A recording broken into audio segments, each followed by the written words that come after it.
Ooh, Peggy, we're first. Hi, hi. Hi. Hey, the gang's almost all here, but we do have our Oh, it's Alaskan Angria. contingent. Yes, it's Angria. Yeah, It's Angria. Yay. I'm I know I happy to don't have a see very good both light. my Alaska gals I all the time. don't know if And Heidi's still napping. she might be, but Well, Yeah. we're gonna kick it off because absolutely, what are people talking about the most after Sunday's game? What have you heard, Angry? What size paper bags we should be wearing on our heads? That's my consideration. That's what I've been thinking about. What are you looking at for the rest of the season? I mean, are you trying to say Well, Bisaccia is well, he's not going to be in the head coaching seat for next year, but I still hope that we retain him as a special teams coach. I think he's done a good job because those are the only two players that we actually signed to a decent contract this year. But who's gonna be the coach next year? And are they going to clean house? And when is Mark Davis just going to give up and leave? That's my question. I want to know. I want to take bets. Man, we need somebody else in that seat. if you're and by the way, I'm sorry, Peggy, because it's such a large question. It overlaps your face a lot. So no, my that's okay, my but my my apologies. And it again, ain't gonna overlap my answer though to no, people who that's No. why I'm going to say say it. Okay, that. so ladies, go ahead. No, and angry. This is what a lot of smart people who are talking about the Raiders are talking about the franchise itself. But I wanted to clear up a Mm-hmm. few things. Everybody wants to load this all on Mark. Let's start with when our decline began, and Al was still in the Mm. driver's seat. We had 10 years of bad drafts, going away from what we had done. The game had changed on Al. Players were no longer here to win or to be loyal, they were here to get paid. And he absolutely just couldn't get a grip on that. And the kinds of player personnel we had in Al's last 10 years didn't change once he had passed. I mean, the same tradition of going out and not doing your homework, not getting right people in. And I want to talk about intelligence. You can't sell the team. Mark can't sell the team for two reasons. Number one, if you think it's different from being in Oakland and now being in Las Vegas, imagine what the Raiders would be like without a Davis in the Mm-hmm. organization. Now, right now, people say, yeah, go and get it. But Mark Davis, like it or not, is our only link to the Raider tradition. Once he's gone, what kind of team, what kind of organization will we have? A lot of people say, I hope winning, but they might miss the Well, Raider we tradition. might be turned into the Las Vegas Powder Puffs or something like that, and I don't want to see Look, that happen. But I do want to talk to your point there. One thing that we do as Raiders fans is we all prop Al Davis up on a pedestal, and he absolutely deserves that before the year 2001. But mhm, there was a lot of mental decline that led to the state of the team as it is now, and there was a lot of behind the scenes stuff that went on that. I mean, unless you were there, you don't know exactly what happened. But we're in a spot right now where it's going to be hard to get out of. Now, I know Mark Davis isn't going to sell it, but I think he had the idea that he could put Gruden in there and he could put, Gruden grabbed Mayock and they could be pretty self sufficient on the team without having Mark Davis have to be involved in anything. And front office does a mhm. pretty good job with contracts, and they do a pretty good job. Oh, my dog's coming in here! Get the hell out of here, you son of a bitch! My dog had to come in and say hi. But I mean, we do I have pretty forgot we pretty got good front angry on this office. show. I got to mark down all the effing Oh yeah, swear you better get your words. pen out. That's right. Get her pen out. Hey, I will say Curse this words though. free this week. I will say Okay, this good. though, and this is a warning, but it's also an advertisement. This show will be on Northeast Streaming Sports and on Roku TV Oh. pretty soon. Oh, As soon look as how I give them fancy. I'm just saying, as soon as I give them my input for the pot. So as soon as we go on to Roku TV, okay, Let it fly. no flying. No, It's a No flying allowed. no. it's a no fly Okay, fine. zone for like FCC type regulations. I see. I'm Ooh. just saying But I've been a good girl. yeah. Well, I know. Yeah, it's normally All I've been a right. good girl. when I let it fly, but it's like if you think I swear, Angria swears more than I do. Yeah, but you got to get it out, Angry. Just I go I, I ahead get Just it. and you I get get it has it. off to. the chest. I get Yeah. it. But just say father mucker. You can't just can't just shove it down. It's All right, I'm too gonna much practice emotion. that. Just practice saying father mucker. Being a Raiders But we And were fan. we were talking about what I thought was one of two reasons because of losing the connection with the Raider tradition. The second thing is if Dan Snyder pimping and drugging in his facilities could keep his team and mire his franchise in mediocrity for 25 years. I think the good old boys will let Davis stay too. And they'll tolerate his mediocrity. What's been going on with the Lions for 70 years? Exactly. I mean, in the Super Bowl era, they let the Clay Ford stay. I mean, what's going on in Jacksonville with Carr?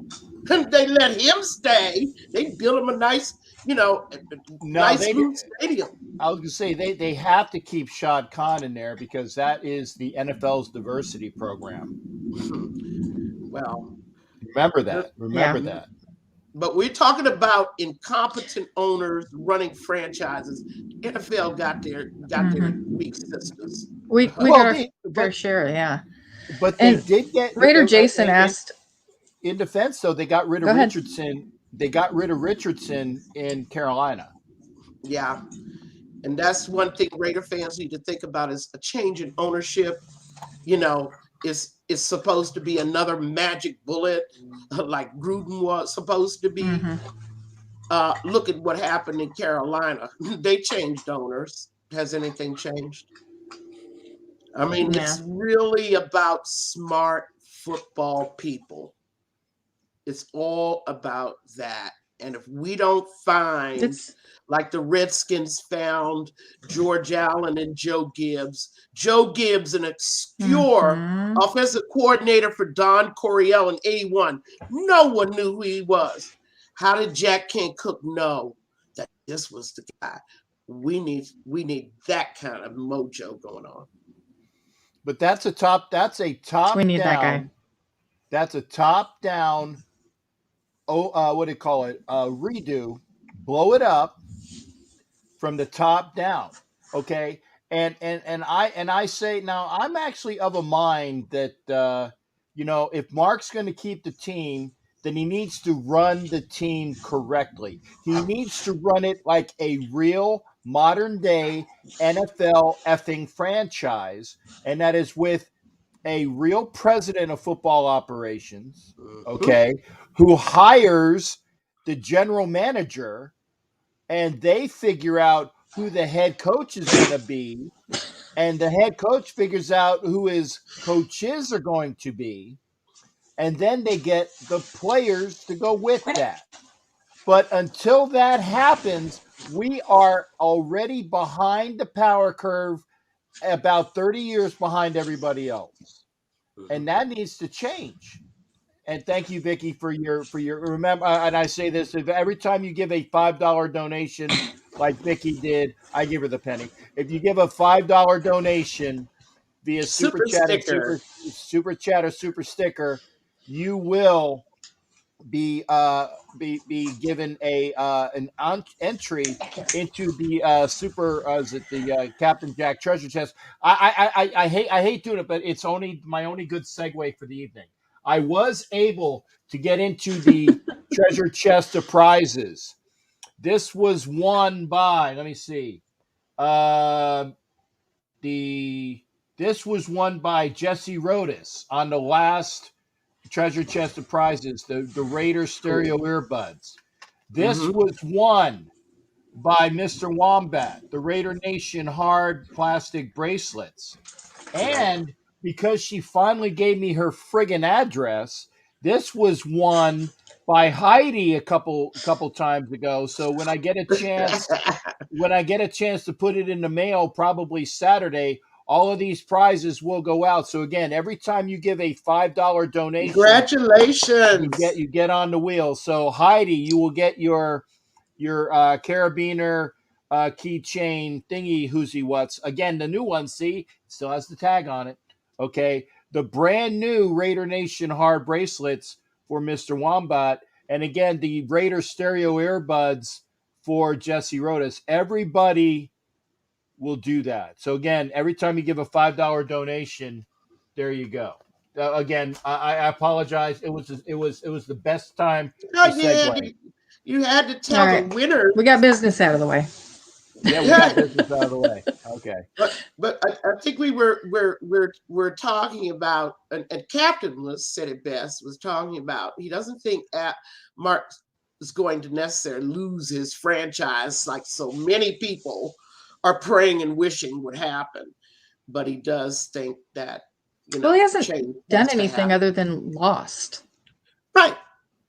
Join the club. If you look at the other guys, yeah, exactly. You look at the other guys that have been pushed out. It's been around scandal, and that's right. Yeah, I don't think Mark Davis has had a scandal his entire life. I don't know. Coke and hookers, that's about it. That's as deep as that goes. Cocaine, hookers, and PF Chang's and Hooters. Yeah. I mean, I don't Hooters, think that this means the end of Mark Davis, but I think I said it on my Facebook page how Mark had grabbed for the quick and easy solutions, and 10 years later, he's finding out it ain't going to be quick. It ain't going to be dirty. Exactly. You cannot. I think that's why he gave a 10-year contract to a coach, because he wanted to sit back and have it take care of itself. It's not the right decision to make, and it was not the right move, because let's face it, John Gruden's not Bill Belichick, and he cannot GM and coach at the same time. Stop on my show. But, and let's look at his first solution. We all remember the first solution in 2012 when he decided that he should go out and get a GM with no GM experience, a head coach with no head coach experience, and there he sits with no ownership experience. I called him the three blind mice. Now, I don't know whether he was in what was he, Angria? Was he in a moment where he felt like, ooh, I'm a football guru, I can, place my hands upon these guys' heads and they're going to suddenly be great at what I think do. He wanted that magic that his dad had. His dad had magic back in the day. He took men that didn't fit in those positions, that didn't qualify for those positions, whether it was their skin color, their history, their experience, whatever. He took men and did that. He took women and did that. And Mark Davis does not have that acumen that his dad does. But I think he wanted to try to catch lightning in a bottle and see if he could do that and get his dad's his intelligence and put that into the team. And he doesn't have it. I mean, it's hard to get something like that. Al Davis was a genius. Don't get it twisted. He was a genius, and he was the trailblazer in this sport. Not just the league, the entire sport is different, and it is what it is today because of Al Davis. But there are not very many men like him. Right, and finding that guy that Svengali, that person that's going to remake. Who knew in 1958 or 59 that a low-key offensive coordinator named Vince Lombardi, working for the Giants, right? Under Jimmy Lee Howe, working for the Giants, was going to go to the Packers and turn them into a dynasty. Who knew that his fellow defensive coordinator, Tom Landry, was going to get snatched up by the Richardson family in Dallas and turn them into a dynasty?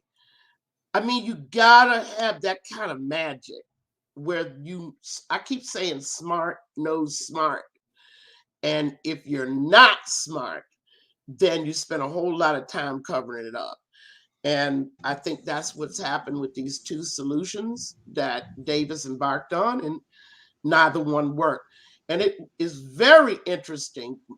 Captain Jack, we have not talked anything about the sudden departure of those executives this summer. Mark No, Bedane. actually, no, we did at the very beginning of the year, and it was glossed over because Mark Bedane left, and then also the running backs coach left, and people were thinking like, that's strange. Why would Bedane leave, and why would the running backs coach leave? And there was a lot of, well, the CFO as well left. Right? Okay? Yeah. So a lot of people left hearing? Now. Yeah, I was going to ask, have you heard any rumors about that? The real reason they departed was kickbacks. Yeah, that was what stuff right. going on.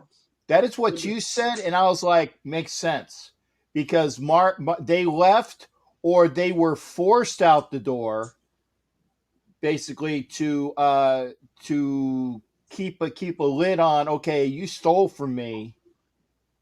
But it's kind of like the old thing, and I have a story. Of course, I always have a story.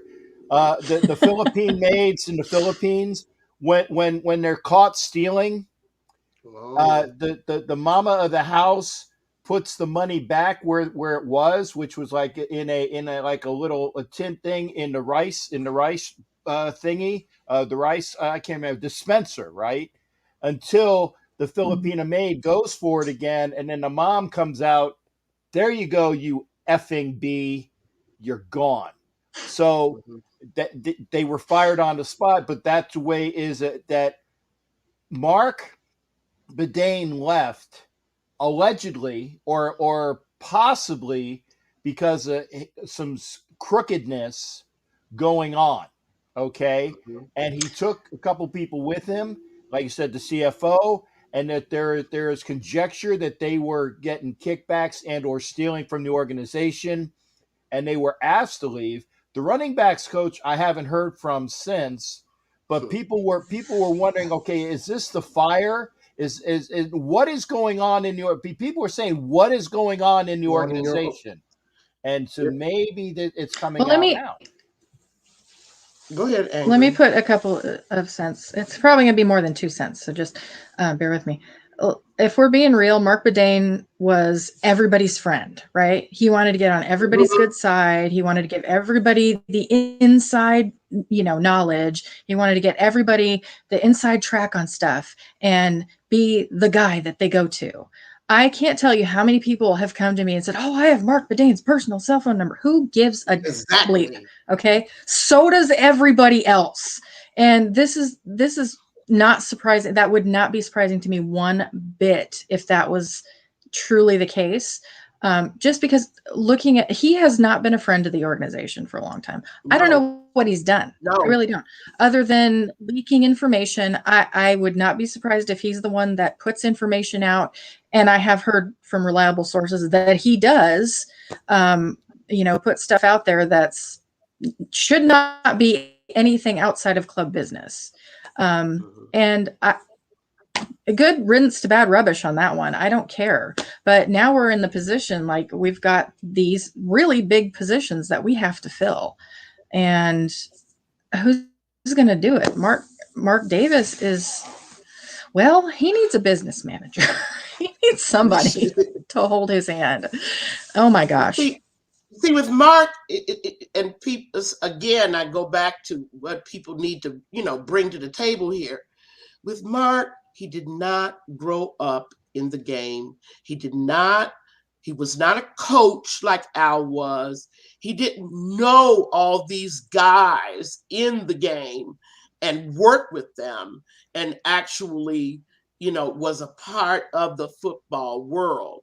It was, and let's also talk, I want to answer the question that some people ask about, well, Al didn't want Mark to have the team. Let me tell you what you do if you don't want your son to inherit.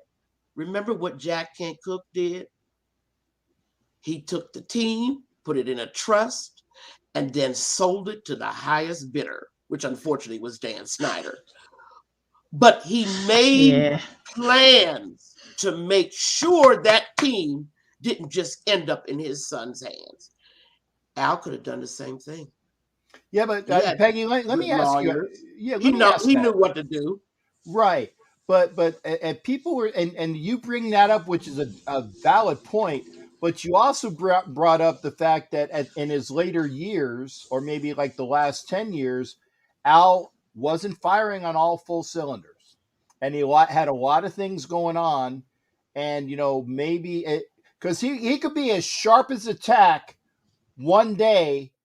But then there would be things that would evade him. So I don't know whether it was onset of Alzheimer's or some issues, but he was not always firing on full cylinders, and people said that, and that's one of the reasons why people ask about the Amy Trask issue with Mark Davis as well, is that there was a matter of, I think it was Angria brought it up, I think, when we were talking about it, or maybe it was Heidi, about how Mark wanted to boot her because Mark thought that she was doing things for the detriment of the father. And again, that was why I'd never heard that before, but that's an interesting theory. But Al was definitely not the premier ultimate Al that he could have been the last 10 years, which is why he had stupid contracts with Javon Walker and Dante, or not Hall. Culpepper. Yeah. Well, no, not Dante Culpepper. The other D-back that took him for was it 8? He played 8 games and got $1 million a game. The defensive back for the Redskins, whose name escapes me. I mean, but Al wanted all of those things, but he wasn't firing on all full cylinders. So maybe that was on his list of things to do, but he never got there. I mean, I do that a lot. I got a lot of things to do, and I keep prioritizing, and sometimes I keep bumping them up, and those things that I thought were real high priority get bumped down. So, but it is for sure. D'Angelo Hall. Thank you, Mike, Sarah. I knew it was. I knew it was with a D. Thank you there, brother. Thank you. It's one of those things where he definitely kept his son away from the inner workings of the franchise for a reason. Okay, for a reason. But he didn't follow it up by ensuring that boy would not get the team. That's what makes me think, to agree with you, Captain Jack, that he wasn't thinking right. Because a businessman with that huge of an asset, for a businessman like that to not even consider secession, who gets the team, who runs the team, who's working for the team after he's gone, wow. That's all I have to say is wow. If you keep your son away and keep him ignorant, I guess you're ensuring he'll never eclipse you. Right? Yeah. Well, that's definitely a good perspective on it, for sure. And that you're absolutely right, because let's just call it the last decade that Al was around. There could have been a lot of stuff that he could have done, like Peggy said, he could have put that in a trust.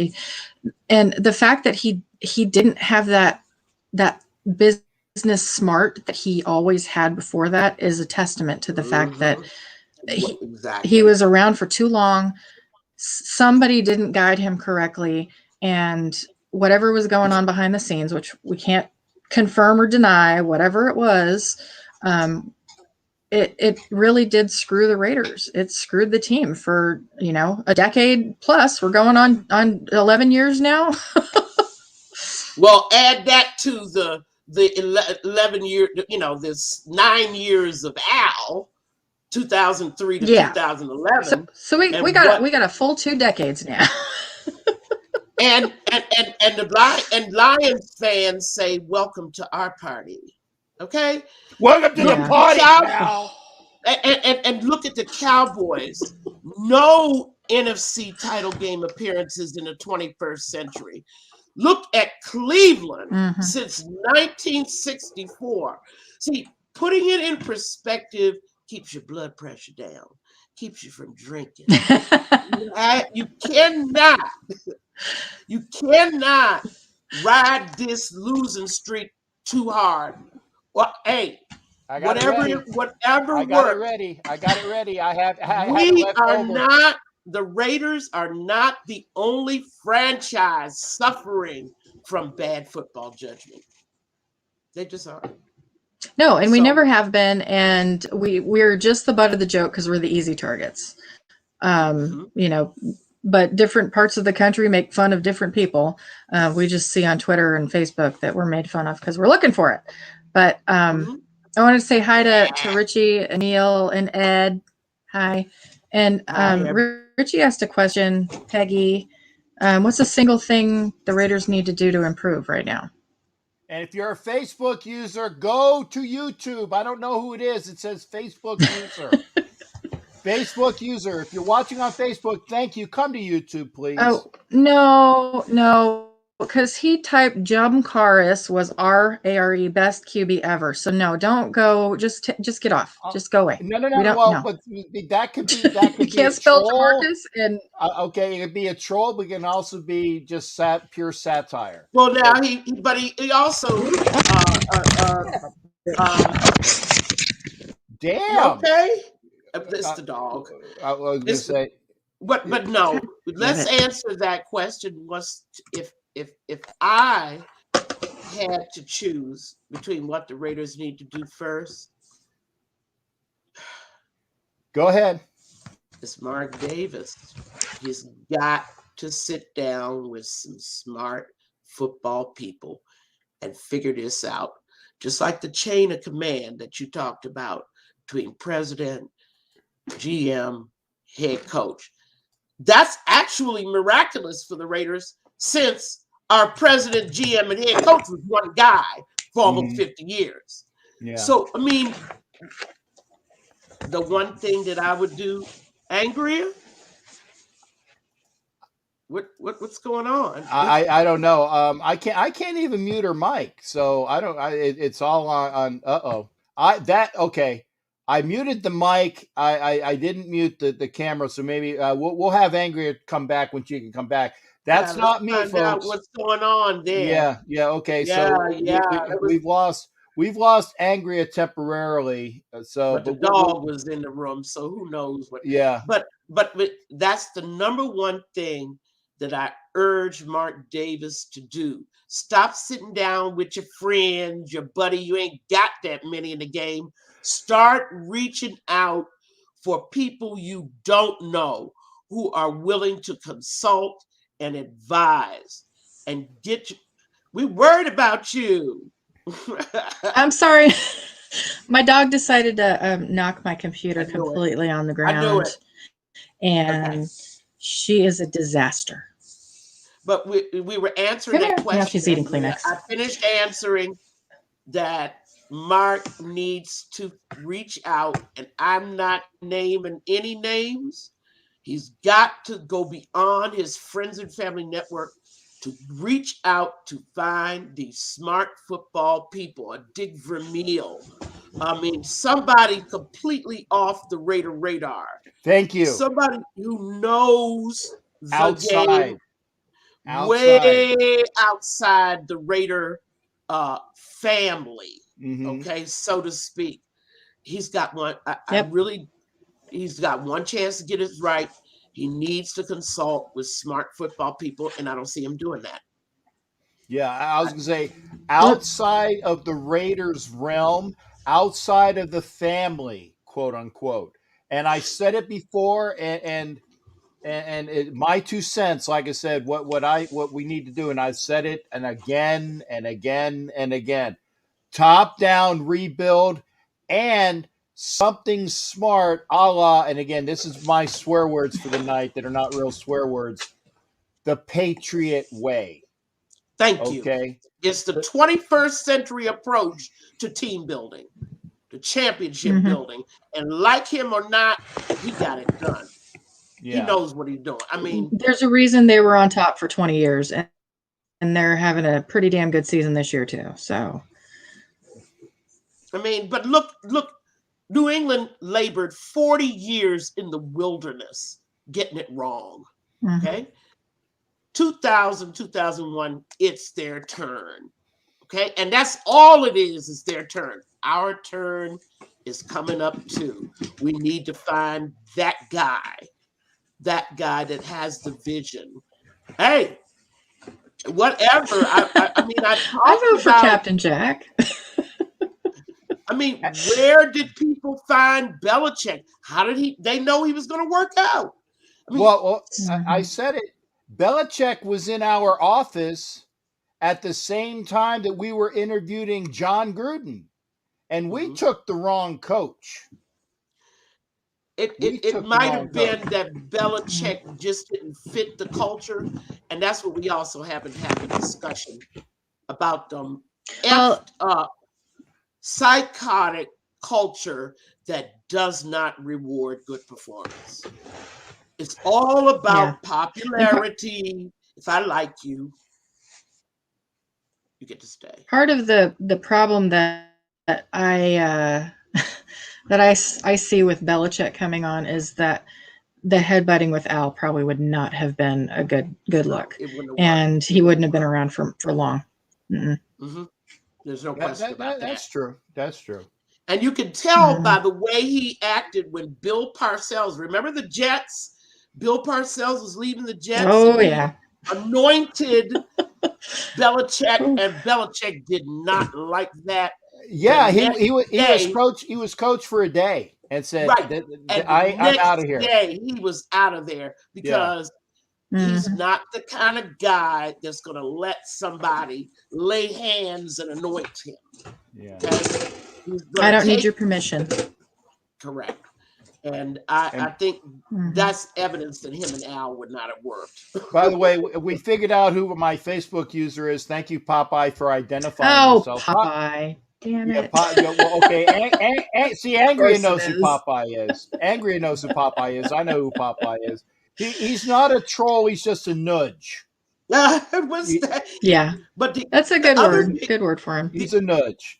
I wanted to take time to just move this along. The next big topic that a lot of Raider fans have been talking about is what should be done with Derek Carr.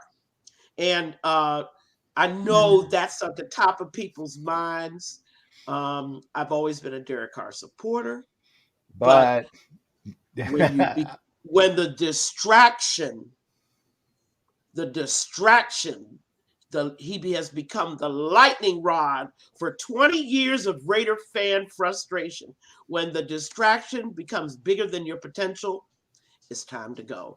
Derek deserves to see what a functioning, winning football franchise looks like, and he is not going to see it here with the Raiders. And it pains me to say that. Pittsburgh. It's painful, yeah. Look at, I want to point something out real quick, Peggy. Look at this Broncos fan, Richie Riche. We all know him. He said the Broncos will take Carr. And any of you guys out there saying Carr sucks, nobody else would put him in a starting position, baloney. They are waiting. I bet you there are 16 teams that would take him. They are waiting for us to jettison Carr because they know they can take this young man and do it right and not surround him with all that confusion, all the constant changes of personnel, game plans, play design, play book. No quarterback can be successful with that much change. Well, see, that's the Nobody. thing, though. I don't think the Raiders are stupid enough to quote unquote jettison Derek Carr.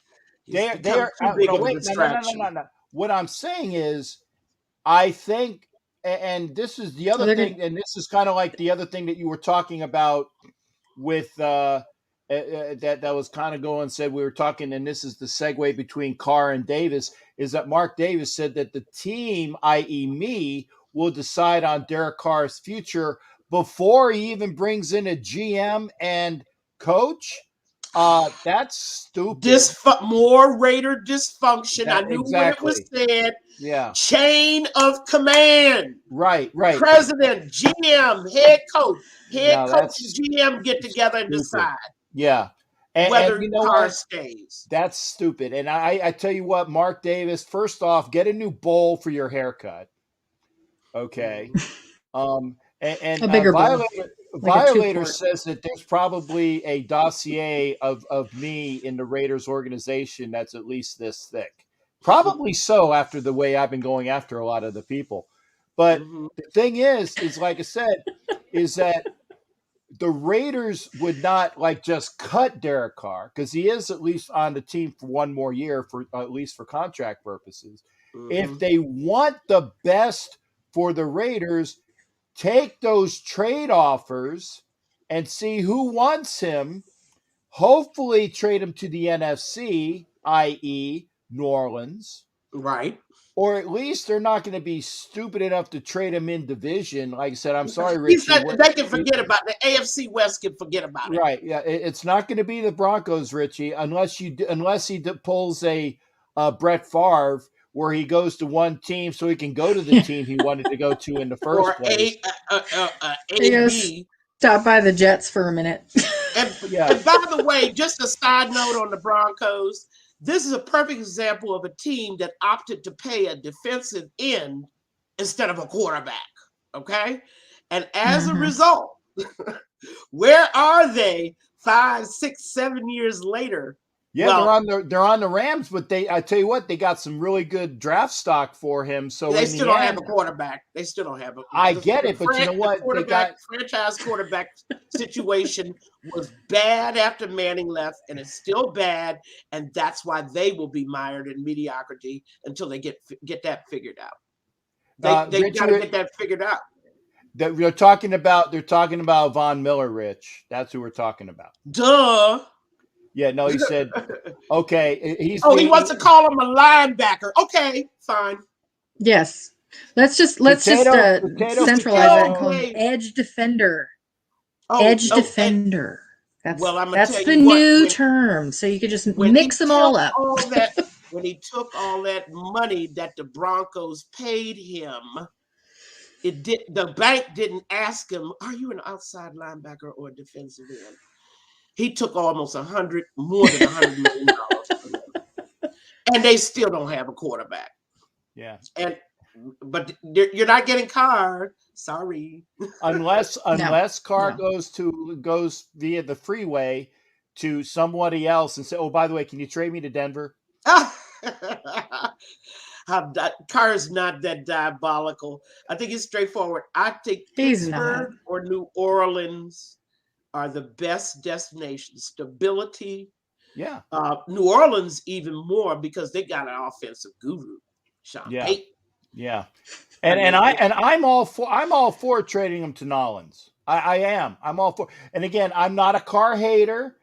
I'm not a super Carr supporter. I support the guy who's behind center when he's doing well, and when he's effing up, I am their biggest detractor. But right now, excuse me, the best thing for the Raiders to do is to take the collateral, sell high, reap benefits. And they should have sold high last year or the year before that.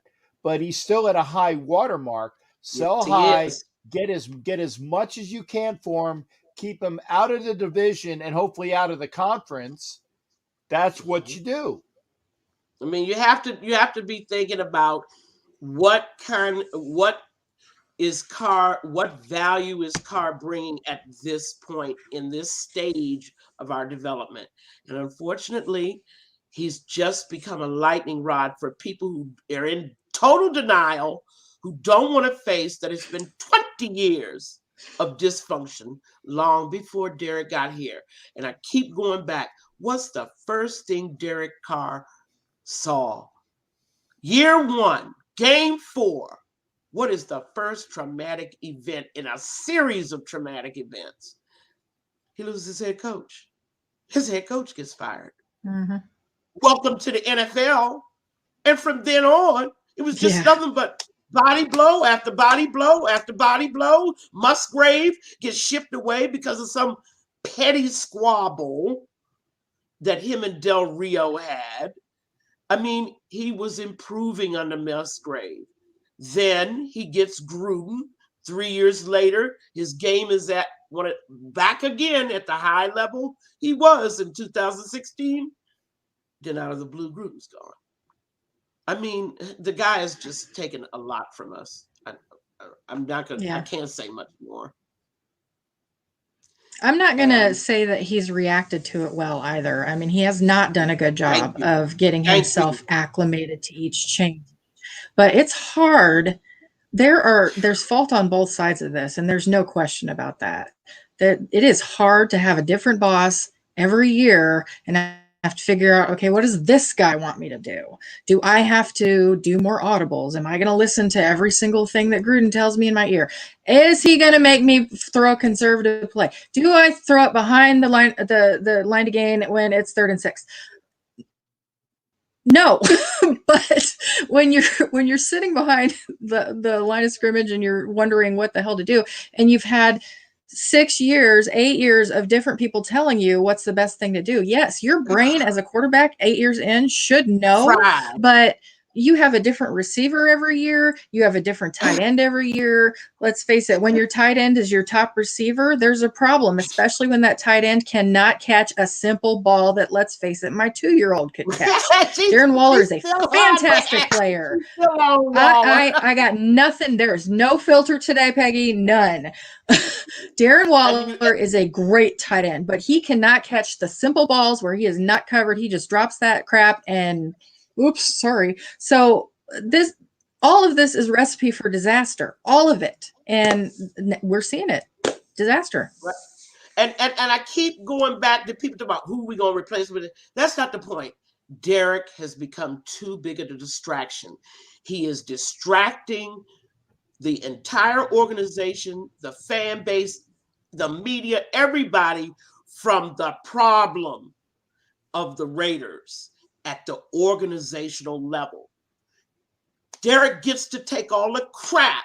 Meanwhile, those incompetents on the sideline, those people in the front office who are taking money and doing whatever they do, they get a free pass. The defense gets a free pass. By the way, I see that Jonathan actually watches my show because that's what I said last show. The comment that he said. Yeah. That was in response to who do we replace him with, Alicia. There it is right there. I don't know. Everything. 1 year. Head coach. 1 year. Head coach. 1 year. And we can keep Marcus Mariota for that 1 year too. Maybe. But see, here's the thing. And again, I'm going to try to I had this grand plan because Raider Earn says, what's the plan? And I said what my grand plan was. The grand plan was to trade Derek Carr for as most value you can get for him. Caretaker quarterback is either A, Marcus Mariota or Jacoby Brissett. If we can get, because Marcus, if he wants to stay here, I would rather have Jacoby Brissett because he's actually, he's a pocket passer / runner more than what Mariota is for 1 year to see what he can do because the quarterbacks are in 23, folks, not 22. So you have 1 year to see what you got. Go for the big cash in 23. Build up the rest of your offensive line. Build up the rest of your defense that you need anyway. And therein lies the grand plan. Top down rebuild. President, GM, head coach, and coaches. Get rid of Carr for top value. Build up the team. Get your quarterback in 23. There's my friggin' plan. That's why I should be working for the Raiders. Thank you. Yeah, and Did you put in let's your go application? back. Well, he's probably put in several applications trying to get noticed. But the most thing, if you're going to do a plan like Captain Jack is talking about, you got to have defense. Right. I mean, this doesn't work if you're giving up the highest percentage of scores in the red zone. 77.1% of the time, the opposing team gets to the red zone, they score. Now, I can't say why that is, but you can't implement a plan like that when you have a caretaker quarterback without a defense. You gotta focus on what's gonna buy you time to do a little bit of retooling. And defense has to be number one, and it starts with a smart defensive coordinator. And folks, it's not Gus Bradley. I said that when I heard he was coming, and I stand by that. Well, he's better than Paulie G. Well, what are we saying here? I'm just saying. I mean, at least we did. I think I could be better than Paulie G. I get you, but Listen, the one thing that he did bring those players that wanted to play for him. So yeah, in that respect, that was a good addition. But you got to watch trends, regression. We are the defense really since the San Diego game has been on a slot since the San Diego. Excuse me. Who? They the Chargers to me, There you and go. they play. Wait a minute, and they play in Jack Murphy Stadium. I don't care about none of this newfangled stuff. And I still call the Redskins the Redskins. I love Redskins. it. The casket is going in the ground, and I'm gonna call them the Redskins. I just get a chance to poke. Who? Yeah, I mean, you have San Diego. But seriously, looking at trends, I got it. Looking at turnovers, looking at sacks, steady decline. We had a slight uptick with those two wonderful games they played. The Eagles game being the best one of the two, and then from that point after the bye, off the cliff. The defense. For a minute, I had to make sure that it was Gus Bradley on the sideline. I could have sworn Gunther was standing right there. I mean, clueless play calling, packaging, virtually no blitzing, all the things that I've seen out of. And why is someone always open? No matter how much you flush that quarterback, I was looking at this bum Heineke just destroy it. Hey, Heineke is not a bad quarterback. I mean, he's not. He's not a great quarterback, but he's been making a case for being the next Fitzmagic this year. He goes into that quarterback, but he goes into that caretaker category that you just set up for us, right? And he has probably the best rookie receiver in the league. I mean, but that boy on the run, flush from the pocket, we couldn't sack him, and he always found somebody open.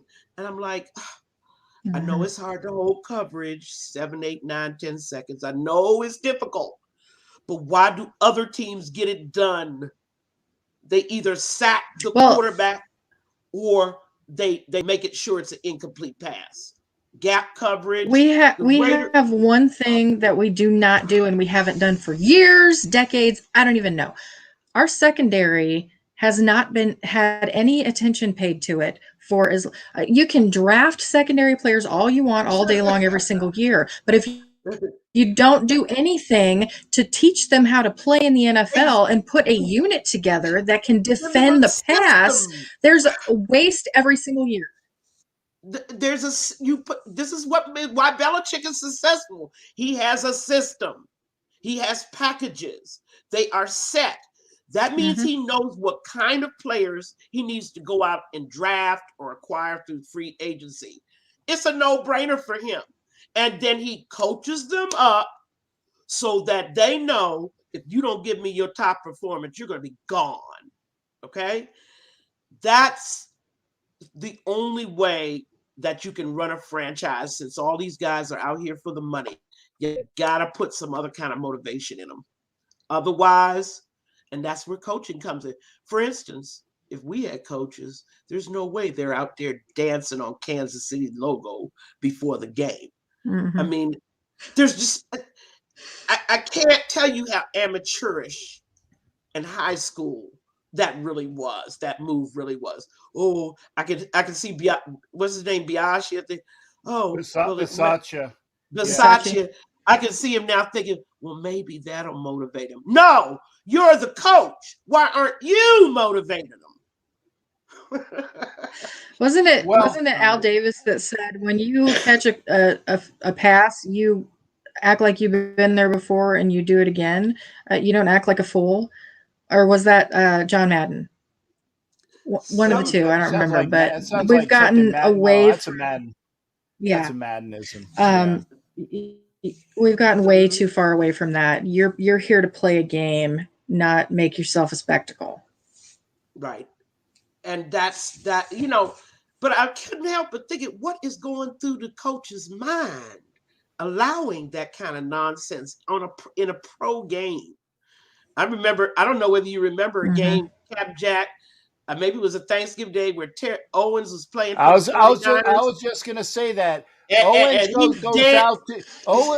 goes out to the star while he's a Niner, and then the defensive back from the Cowboys knocks him on his ass. Okay, I mean, because Owens went out there and did this. I know that we are on a 3-screen, so you can't see how I'm upraising my hands. Does this, and the Cowboys defensive back, and I can't remember which one it is, so I'll figure it out later on, knocks him on his ass because that was what needed to be done. That's what needed to be done. Now, and I will, like I said, I applaud this. I applaud the fact that Ngakoue got the team together into a huddle to let's go out and perform. But I'm going to say, and the same thing, it was very amateurish. It was very even college stupid to do that. Okay. But what I would have done is this: if you're going to have some inkling of doing something similar, and maybe I'm wrong saying this, bring the team together and have them surround the tomahawk head. Okay. Surround the Kansas City logo and say, gentlemen, that is who we are out to burn today. That is where your heart needs to be and your head needs to be. This way, it does the same thing that you would be stupid enough to do, like stomping on it. No, you don't stomp on it. You show people, you draw attention to it, that you are surrounding their logo. And then I even say this: if you're going to effing do it, you better have the friggin' intestinal fortitude to go out there and kick some ass and not have a friggin' fumble your first play from scrimmage, Josh effing Jacobs. Thank you. And all of that's about, they are no longer a team. It's about individuals who are thinking, I got to win this game by myself. And when your coaching staff has allowed the team attitude, the team presentation on the field to generate there, I started out by asking, how many more games you think we're going to win this year? Knowing what you know. Well, I know I'm not making no money. I don't even know what the rest of the schedule is. I do. I know the rest of the schedule. We have Cleveland. I'll tell you, we got Cleveland on Saturday. Right. Maybe because what the thing is that the weather is calling for 40-mile-an-hour wind gusts, which means there's going to be no throwing. Okay, which and then that means that the running game is going to be important. So we have no running game. The Cleveland does have a running game. And for all those people that said, hey, we caught him with COVID, they also have 9 people on the COVID list. 9 people on the COVID list. It doesn't matter. It doesn't matter. It doesn't matter. 2 people are going to be out. It doesn't matter. That we caught Hunt is going to be out.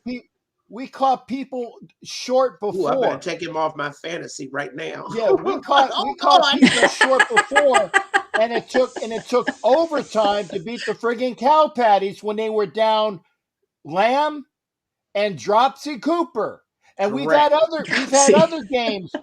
We've had other games where we had teams that were down players and we still played inept. I'm like Bill Murray in Meatballs. It just doesn't matter. It just doesn't matter. It just doesn't matter. Right? Calm It down. doesn't. Okay? well, It doesn't matter. and I hear I'm you, not. Angria. I mean, I've got to be hopeful that Mhm. maybe I don't think we're going to win. Let me just be clear about that. But That's why I if said there's maybe any at best. chance we get to win, it's this week because they have half of their Honestly. team is out. Right. People have short memories. You remember the last time we were in Cleveland, windy conditions, we won the game. You recall? Was it last year? Well, Yeah. It was only we 19 won. degrees, I think it was. Yeah, it was And somewhat, the it was somewhat winds were windy and rainy. It was somewhat windy and rainy, and we nasty played Lake well. Erie stuff. Yeah, You know, which is why people ask me, "You going to the game?" I said, "Are you kidding? Cleveland in December on purpose? not No." next to that lake. I mean, Jack Squire. I say this: Jack Squirick lives in Cleveland, and Jack Squirick isn't even going to the game. He said, "No, I ain't going to Cleveland game in trying December. to get pneumonia and die." No." I mean, So maybe that the best I can do is a maybe for Cleveland. Then we get the Broncos. I'll be kind because Richie Riches, I usually call them the Donkeys. The Donkeys the day after Christmas. That's a big L. Okay. Then we get Indianapolis, which I will be at that game the day after New Year's. Right now, that's an L. And then we get the Garglers for the last game, which I will be there for the last game. And maybe that's a W. And the only reason why I say that is because they don't have an identity. They play up, they play down. They're about as schizophrenic as we are. As we are, exactly. Right. So maybe we get 2 more wins. Maybe. I can only see 1, but maybe we get 2 more wins. But I know I ain't getting that bet covered where they had to win 9. There's your season right there, only because you asked. And still, the thing that could help us, decide how many games they're going to win this year, leadership. You look at the Raiders on both sides of the ball, and you don't see it. That's why individuals out there, flinging their hands up in the air and fumbling the ball, trying to grab for some more yardage. And I got to do this. I got to do leadership. And it's never been present on defense. I haven't seen it. But certainly on offense, Carr was the leader. And now I think he's checked out. I really, really do for the first time. Carr's been checked out since Gruden left. And I'm sorry to say that. Carr's been checked out since Gruden left. Well, we had 2 great games after Gruden left. Remember that? Right. I understand that, but still, Carr's been checked out subliminally since Gruden left. He's been definitively checked out since Henry Ruggs was. Oh, absolutely. That was. He's been gone since Henry Ruggs has been gone. That's true. And that's all the more reason we're saying, Derek, we know it's not you. It just didn't work out. We had 8 years with you. We never got you a defense. We never could keep stability, continuity around you so you could grow into this quarterback everybody's looking for. So I honestly, for that reason, think that it's time to part ways. And if Derek himself doesn't know that, somebody needs to tell him. Okay, and tell him. Well, Richie Riche would love to talk to you ladies. I'm not talking about no Cleveland Browns or anybody else. No. What does he want to talk about? No. Richie, what do you want to talk about? Because Richie would we're probably not talk having about people holding forth in court No. Richie was talking about what Richie was talking about. Basically, it's very similar to what my plan was, which is improve the offensive line, improve the defense, get a caretaker next year, and go for quarterback in 23. And again, this is what Richie wants to talk about right there. We want to 100%. Richie, you're free to come on. We want to hear the first thing, one thing only, that you think ought to be done. The top of your list. Okay, and I'm gonna send him the link. So Richie, this is for you. That is the link on all of the things that we are doing. That is for Richie. You can hit the link, but I ain't gonna let you on unless you're Richie, or the ladies say you're gonna talk with you. Yeah, I mean, I want to hear from. I don't want to hear a laundry list of 10 things. I'm kind of wanting to see what everybody's mind is about what's the most important thing. Top number one, and I said to go that it starts with Mark Davis, but others may have other opinions. Well, I said, hear that. Sure, I agree with Mark Davis is there. Peggy. If Mark Davis think there's is some there, other things that need to come first. Yeah, Richie, the top of your camera is not correct. There you go. There you go. No. He's good. He's good now. He's good now. Okay, so because you asked, I have 2 cameras here, so you're good now, I flipped the good one. Yeah, you're good. What is that orange blot in the back behind him? I think that's a mule. Don't pay attention to that. Don't pay attention to that. Oh, the mule picture. Okay. Oh, I see how it's going to be. All right. No. Yeah. All right, Richie, what's your top thing? If we're going to go there, Peggy, at least we didn't get spanked by the Kansas City Chiefs. Yeah, so. but the spankings have been given out coming. Pretty good. We don't want to go there. But no, seriously, we don't care what fan you are. We need help. Number one.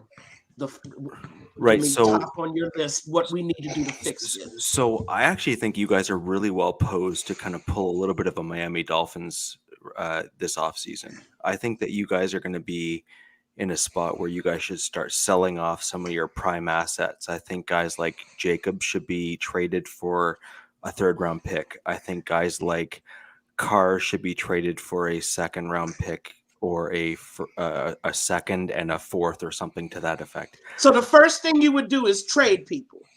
Oh, I mean, sure. I'm looking at your list because your list sounds rich and powerful. Right. So I'm looking at that. Come before that. Well, no, that's first. Thing we're looking for. No, that's first. Like right now, I don't think you guys have an offensive identity. Right now, I think that you guys are challenged on the defensive side of the ball in the backfield in terms of your cornerbacks and safeties. So I think what you guys need to start looking at is exactly what Captain and I basically said in the chat, is that I think you guys need to start looking at your next season. I think you guys need to start looking at what you guys are going to do into the future. And that is, A, trade off your assets that you have on your team in the offseason quickly to get some quick capital for the draft, whether it be this season or next season. So the 22 draft will be your optimal time to get draft picks for, or you aim for the 2023 draft, which you should also be aiming for, because I think that's where you need to target your quarterback. Okay.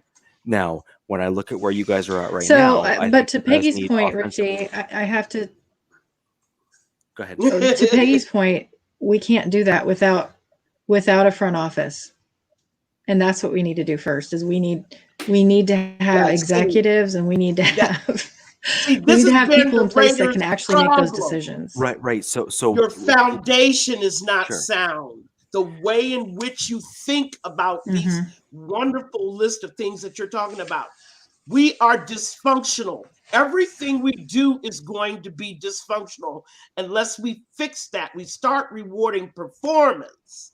We stop this popularity thing going on the sidelines, and we get smart chess playing coaches. And I think no. The first things first is your owner needs to make a decision on Mayock. Okay. Okay. Okay. So if you're going to start going, Fantastic. That's what I'd like. So if you're going to start going down to me and talking about decision makers and hierarchical structure and that kind of stuff, then your first decision needs to be whether or not your owner makes a decision on Mayock. In my opinion, I like Mayock. I think he's a good guy. I think he can make good GM decisions. So I think what you should be doing is you should be making a decision on Mayock, and I think you should be making a move in the forward direction on him, bringing him in into the decision-making process, and then start moving on from guys. And then once you move on from there, and once you move forward in a positive direction on that front, I think from that point there, you can then get guys like Jacobs out for a decent pick. I think you can get guys like Carr out, for example, for a bridge gap quarterback that can be serviceable, but you can get high picks, whether it be for this upcoming draft or for the 2023 draft. Yeah. But I still want to back up, I mean, what you're saying, I'm writing down because those are fantastic tips. I still want to back up to the organizational issue, because it is the only way we're going to really truly fix this going forward. There is a dearth of football experience and knowledge in that front office. And and with the president position, with Mark himself, there is not enough knowledge about the game, about all that talent that we have to look at, evaluations. There's not enough football knowledge. So how do you want your team run? Do you want your team run? Who's in our president's seat right now, though? It's interim. Richard. I don't even know who our interim president is he going to be a business is. So we don't even have a team president. We don't even know. Yeah, we don't even know whether he's going to be a business president or is he going to be a player personnel type guy. We don't even know that. Right. You hit the nail on the head right there. You hit the nail on the head right there. So for example, are you going to be relying on your owner and an interim president to be the football decision makers? Or I hope not. Or are you going to be pointing to the general manager to be making the football decisions on your team? Ideally, for the Raiders, your pointing or finger pointing should be to Mayock to make those football decisions. And what you want for the it is absolutely, but point to the GM. But now the question is Davis in a position mentally where he is capable of handing over that position to Mayock to try and make those decisions? Well, let's not bypass the president position. Let's not bypass the president, because that all goes into your little brain trust. You know, at the top of your guy, Pat Bowlen, did it beautifully. I mean, he built himself a brain trust, and he trusted and relied on those guys to make football decisions. And when good football decisions stopped being made, he moved them. He did not hesitate to move them out. And I think that strong leadership from the owner is lacking. So we probably need I don't know what kind of structure we need.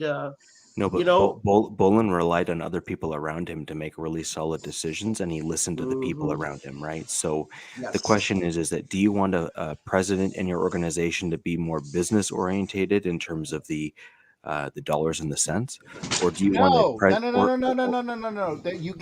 That's why that there are presidents. There's president of football operations and president of whatever the hell the other one is. You have a football ops president, and then you have a internal president, an executive. Thank you. Okay, which is which within your organization, though. But what we need the president of football operations to be identified, so that the president of football operations decides the GM, and they decide the coach and the coaches, and they decide the players that they are going to keep and who's not to keep. By the way, Mark Davis, your decision on Derek Carr is stupid, ludicrous. No, stop ignoring chain of command. This is what. Well, this is the crux of one of the Raiders had. One of the Raiders had that chain of command in that linear. They never had it. You've never had it, right? So you've never had it because wait a minute, the three blind mice. Right. Wait a minute, 2012, we had three blind mice. Right. So that was an attempt to put a structure in. No, but you had Al Davis for so long, who was effectively, I would equate a little bit to we'll say Jerry Jones. I think would be a good equivalent. No, Jerry Jones is sniffing at Al's jock and thinks he can be Al Davis. But my point is that you had an owner who was more controlling over the team. I'm not necessarily equating their skill set or their ability. My point is my point is who is the equivalent in terms of what they were doing, right? And that's what my point is. My point is you had an owner in Jerry Jones who was very meddling in the earlier stages after Michael Irvin left, and then you had Al Davis, who was an equivalent, who was also very meddling as an owner for a period there, and overruled and basically didn't really have a football president to speak of who was actually making major decisions, right? And that's fine. That's fine. That's we talked about that early in the show. Right. Yeah, but he's been gone 10 years now. I think it's safe to, ollie income free. It's safe for us to decide, like you said, we need a president of football operation, a president who's an executive of this franchise. Then that person makes the GM decision. And I'm with you. I don't disagree with you is my point, but my point is within your organization, that has not been something that they are familiar with. No, well, he better get friggin' familiar with it real soon. That's what's got to change about the Raiders in order to change this 20-year streak of bad football decision making at the top levels. And I go back to the inexperience of the two GMs we bought in post-Al. They had zero GM experience. They thought their job was to pick players and structure contracts. It's much, much more. A GM has to keep bad football decisions from being made. Let me say that again. He has to look at the totality of the situation, and his job is to protect the organization at the organizational level. That means, head coach, you can't do everything you want to do. You can't move this, that, and the other. I have to know how this is benefiting our franchise. A good GM, that's his job. He has to guard and protect the organization. So can I just ask you a quick question? That's why we need to keep Mayock for a year.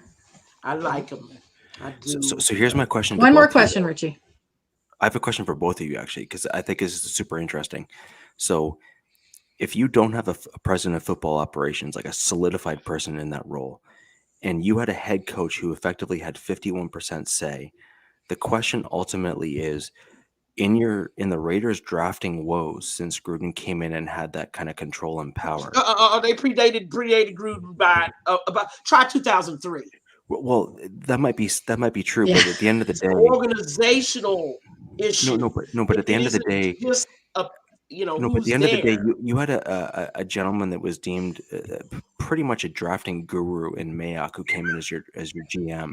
So your goal in bringing someone like that in was to be able to identify key people in the draft that you can build your team as younger guys and come up that way, right?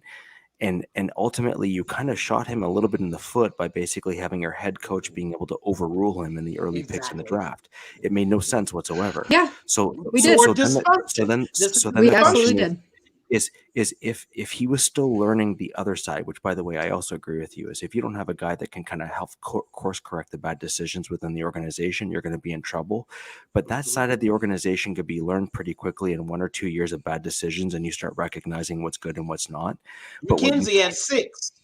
Right, but you still didn't get that was his job. Right, but the thing is drafting and draft pedigree is such a rare skill set within the NFL that really that's the harder skill to learn, and the easier skill to learn is what to do and what not to do when it comes to contracts. So you have a guy in Mayock who's been doing this for years and decades and is deemed a pretty elite level talent evaluator. So and yet you then brought in a head coach who had complete overruling, like he had the 51 percentile. It made no sense to me.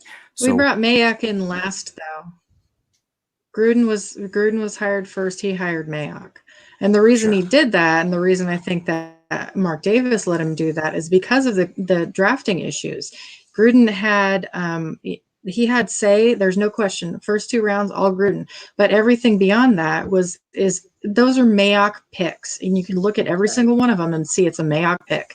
If you look at Max Crosby, you look at Hunter Renfroe, you look at who else do we got? But Mayock deserves another year to be able to do this. Hobbs, in my opinion. And by the way, for folks that are, and I'm reading the comments, but trust me, I am, but I'm not going to put all the things on there. But here's the thing, and again, Sharif, you missed it. Sharif got me cracking up. I was going to say, and okay, Sharif, he might have won Executive of the Year, and what it is he did. He cleared up contracts, but that's all he did. That was the Three Blind Mice organization that Peggy Holmes was alluding to. He got us out of cap hell. And he did, but I could hire Arthur Anderson to do that. Oh, excuse me, they're gone. Now I can hire Price Waterhouse, some dynamite CPAs to fix my contract. That's what most organizations do. Unless you want to get the winner for the Academy Awards and you screw that up at least once. I know. I mean, it could happen, but I think that keeping this conversation focused on how to fix the systemic problem on the Raiders, because notice we've been changing our head coaches, we've been changing our players. Nothing has changed. That defense Something's not working. Is still playing as bad as Gunther's defenses. Why? Why does this always happen to us? Answer, it's about the type, how we draft, the type of players we pick. I just want to consider that because I love Richie Rich's solution, but I'm afraid that they're going to waste that unless they make fundamental changes and start bringing much more. He got a lot of it from me. I'm going to disagree with what Peggy said there, though. You need to have an identity first. So for example, the Raiders need an identity. How can we have an identity without somebody? How can we have an identity without anybody in the top? No, but your coaches bring that. So for example, Fangio has a defensive identity in terms of how. And who's going to hire our coaches? And no, but that's my point though, is that you need an identity. So whether or not that's through your coach or through your team, one way or another, you need an identity. So you're either gonna play like really hard and really aggressively, and maybe that's part of what forms your identity, or you have a guy like Vic Fangio who's got a complete scheme that puts in place where that's what you need to draft and build around. So for example, I look at my Denver Broncos and I compare them to the Raiders. Fangio has a defensive identity, and Elway just doesn't draft to fit that defensive identity, which is why we've had some struggles on some of our interior defensive line picks in the last few years. Quarterback. You haven't hit the guy. You haven't found that guy. But that doesn't impact your defensive play. I'm sorry. Ultimately, you can put your defense in bad positions with a bad quarterback. Peggy's been saying that for as many years as I know her. I mean, this is fine, and I love the fact that you all emphasize defense. I mean, I've been screaming that for 5 years. We've all been screaming that. But the problem is you have to have balance. You got to be as strong on the offensive side of the ball and bold and creative and smart as you are on the defensive side of the ball. Teams that have that balance win championships. Oh, surprise, surprise. I think that's the goal. That's where Denver is trying to do. They're trying to get in an offensive identity. The Raiders, however, where are we? I mean, we don't know what we're doing anywhere. That's why you can't expect an identity unless you have a coach, and you can't have a coach unless you have somebody to hire a coach. And we don't have anybody. We have nobody that can do that right now. Thank you. That has to be job one. President, GM, coach, and then you have your keep identity. Keep preaching, so that Raider fans understand this. Okay, it's a chain of command. Captain Jack for effing president of the effing Raiders right now. Okay, I have a college degree, so I'm up there. I've been working as an analyst for 36 effing years. I can do the job. Okay. But more importantly, we need something like what Pat Bowlen had. We need a brain trust inside our organization that doesn't change. GMs come and go, head coaches come and go. But that brain trust, accord, by the way, that Al had for a long time aside him, he didn't do this all by himself. He had some top analysts, scouts, people all over the country that were his eyes and ears. The wolf. Once he put his eyes on a player, even if they got drafted by another team, he would hang and wait to see if they let him go. Yeah, So that's he why he could go picked get up him. Lincoln Kennedy. He told Bo Lincoln Jackson. Kennedy, "You're going to be a Willie Raider." Brown, Yeah. Ted Hendricks from Green Bay. I mean, he had something going on where he put his eyes on a certain talent. See, that level of player personnel, whatever you want to call it, needs to be embedded into the organization. It is not something that is optional. You have to have the capability to make good football decisions at every level. And I'm trying to read these comments because our fans here are just so. But Richie, you've given me something that we can chew on here, because this best move to start to take your assets and start selling them off, not to necessarily destroy, break the entire team down, but to get more capital for the future. Yeah, is what you have to look at key. You have to look at key assets that you're likely going to be not necessarily hanging on to long term, but still have value in the short term and midterm. And you need to leverage those in the short term as a result, especially if you're a team that's looking to do, I hate to use the R word, but the rebuild mode, right? So if you're looking to try and rebuild your team and get yourself back into a jump start, sometimes you need to look at a 3-year midterm look at your team and say, okay, we kill ourselves next year because we get rid of some of our top talent as a result of trades and whatnot. But you end up building back with a specific goal in mind. So you end up building back with the identity in place. So, for example, Right. if you look to keep Carr, which I don't think you probably should, but if you look to keep Carr, Mm-mm. then you He need should. no, He but you should. shouldn't wanna But at the end of the day, if you're not looking to keep Carr, then you need to then know who your quarterback or the style of offense that you wish to run and draft And accordingly. Angria, that can't happen until what happens? We hire Richie, we've been doing that every couple years for the last 20 years. We have been doing that literally every couple of years for the last 20 years. This is exactly our game plan. This is our blueprint, and this is why we're at where we're at right now. Because we don't do that.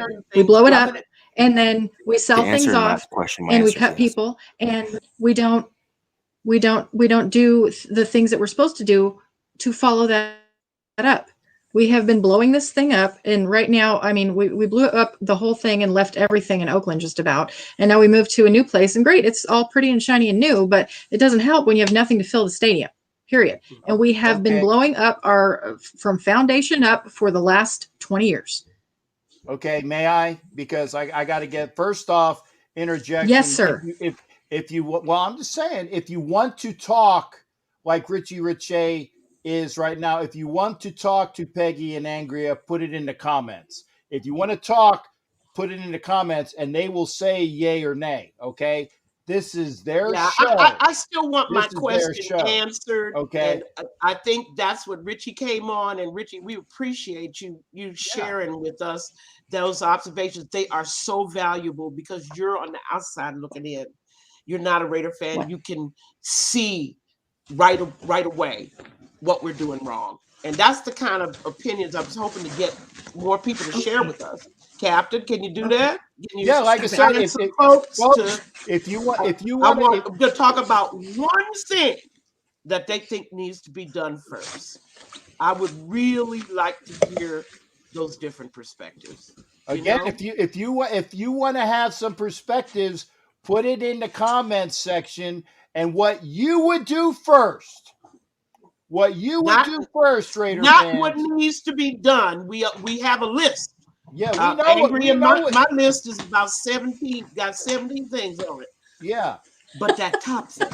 I think mine's about that. Has to happen for once. And see, this cart before the horse thinking is what's put us in the malaise that we're in today as an organization. This You cannot talk about replace good head coaches until you are certain how you're going to structure your front office, until you're certain who's going to be in charge. GM. Right now, you guys are at a coach. massive advantage, right? You don't have a team president, but yet you have all the time in the world this season to search for one. So in theory, you guys should be on Monday hiring your team president. Mark Davis has to In search theory. for one. See, he's going to have to get off his lazy butt. Mark Davis is out at friggin' Hooters and PF Chang's, and he's going to hire a team president. Maybe the draft's in April, right? He'll probably hire a team president in May. Yeah. That's what I'm telling you, people. Sounds Mark about right. Davis, it's about right. The draft is in April in Vegas. And maybe the day before the draft. Oh, really? Is the draft? And it's right here in Vegas too. Oh, I guess we need to do something. But wait, I need to go to PF Chang's, and Sally from Hooters said she's going to show me her Hooters, so I'll wait till next week. Okay, that's what's going on. Okay, that's what's going on with Mark Davis. It ain't Rich. In the perfect world, we would run this organization a hell of a lot better. You would run this organization a hell of a lot better. You would run us. It would be different, but you would do it in a good way, because you would destruct everything that you wanted, so that the Broncos would be that much better. But you would at least have an agenda, right? You would do it. Here's the thing: if I'm actually running something, I have pride in my own work. I know. I know. If you ran this organization, the Raiders would be better than the Broncos immediately. Yeah. If I ran the organization, if Peggy ran the organization, if Angria ran the organization, if Angria's dog ran the organization, it would be better. She's just back here chewing on a butt right now. That's so she's got the emphasis. To me, if you really want to fix this, it has to start in how Mark Davis thinks about how his team needs to be run. It absolutely starts in his head, and he's just not getting good advice. I don't know why. He's just not got that brain trust. Put it in the comments, folks. We got a couple of people in there. That's it. Richie, are you done, or? I'm good if you want to get me out and have someone else in. Like I said, somebody else wants to come in, because I think that we've heard from your perspective, but I think there are other ones waiting out there, and I don't know why people are talking about kickers. No, they're being facetious. The kicker. They're being facetious. I mean, all of that is just window dressing to the issue. We already signed our kickers. We're good. We're Check good. off the list. Yeah, I mean, that's not, the kicking game was never a problem for the Raiders, and that goes way, way back. Popeye, I got your message. I didn't say you're a nudge, not a wedge, a nudge. You're not a troll. You're a nudge. And you are, like I told you, come to friggin' YouTube so we know who you are. Richie, always a pleasure, partner. I'm gonna get the spot open, but thanks for coming in, brother. Always a pleasure. Oh, thank you, Rich. We need to hear from him some more. Thanks, Richie. That's it. Yeah, and again, you guys have your thoughts. Good to go. Make sure you come in. Like I said, in fact, I'm going down here because we're interested in people that actually want to talk about the topic and not start meandering, wandering off, talking about head coaches and players. That's not the level where the fix needs to be done. As Angria said, we've been doing that for 20 years. The fix has to be in the brains, the brain trust, how you conceptualize, how your organization is run, the kind of people you associate with and you trust. That's where the mistakes are being made. Big time. And by the way, Richie, thank you for coming in, sir. We appreciate your opinion, because again, it's solid stuff. It's solid stuff. Don't come in here talking about, well, we need to bring back. I was all the Reggie McKenzie. I mean, thank you, Matt Settini. You're reading my mind. He said step number 1 is start poaching front off people. Let's start just stealing them. If Mark is so hot to spend all his money, spend it on those people. Yeah, and by the way, experience at what they're doing. No more guys in these important jobs who have zero experience. And No by the more. way, Ruben, I know you don't like Mark Davis. It doesn't come down to that. It's not Ruben. I know you don't like Mark Davis. This is beyond Mark Davis. This is all things being equal. All things being equal, Mark Davis is the owner. We need to have a president who hires a GM, who hires the head coach, and we get the identity, as Richie would say. That's what happens. And all That's what happens. these comments, which we always appreciate, about start by getting a new owner, trashing Mark Davis, blah, blah, blah. What does that contribute to the conversation that we're trying to have here? Which we're really trying to hear the nation's thoughts, right, Captain Jack? Yes. We want to hear what they're thinking. And there's some really, really bright suggestions out here. I've seen a number of them. One of them I heard today was bring Amy Trask back. Mark has got to get over his, anti-dad, crusade. And he's got to bring in at least somebody who has experience. Bring her back as president. I don't know whether that's on the table, but at least I know she got experience. The problem is, I have to say it, Captain, and you know it's true, as a woman in a man's world, she got double the problems. Yeah. She will have to surmount more obstacles. She will not be in the frat boys, meeting in the golf locker room. She won't be in the steam room with the boys. That's where if she is, then that's going to be an incident, and they don't fire people for that, a la the Washington football team. I just am worried about the obstacles that a woman will face. Actually running a football franchise. Yeah, I mean, Amy Trask would be a fantastic president, but in order for that to happen, Mark Davis will not be the owner.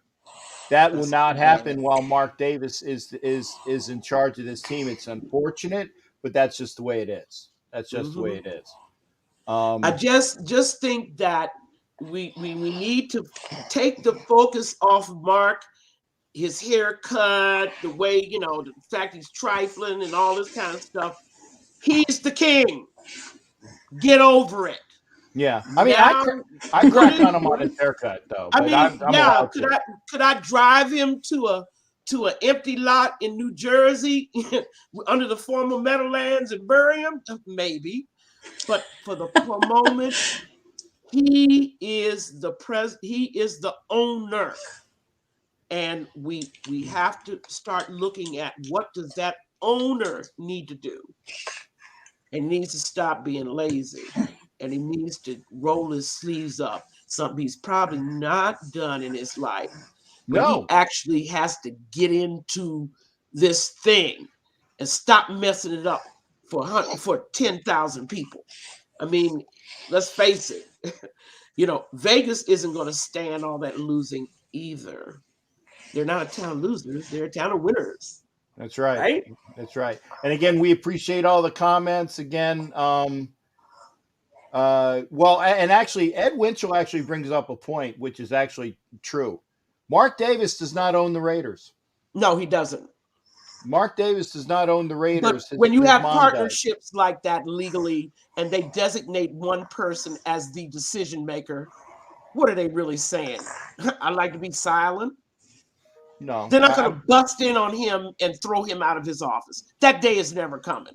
Okay, they decided to let him run that organization, even if he wasn't the majority owner. So we're still back to the same place. We got to work with what we have. I think that's something that we have to get through our heads and stop all this, Davis this, Davis that, and start focusing on what he as an owner has to do. And hey, he's not a solution. So, I mean, that's not a solution at all. Yeah. I mean, when he announced he was going to talk to Carr, I'm like, Mark, you still don't get it. You still don't get it. Your head coach and your GM talk to decide whether they want this quarterback for the future. Okay? You concur. That's all you do. You Yeah, don't make that decision. he's doing his best Jerry Jones impersonation, and I will tell you this. There are Dallas fans that say we will never win As long as anything Jerry. important while that man is in charge. And oh, by the way, that man is going to be in charge, and his sons are going to be in charge. So Correct. they're going to have that for eons. At least the Raiders have the opportunity, if Mark does things right, to build this organization the right way.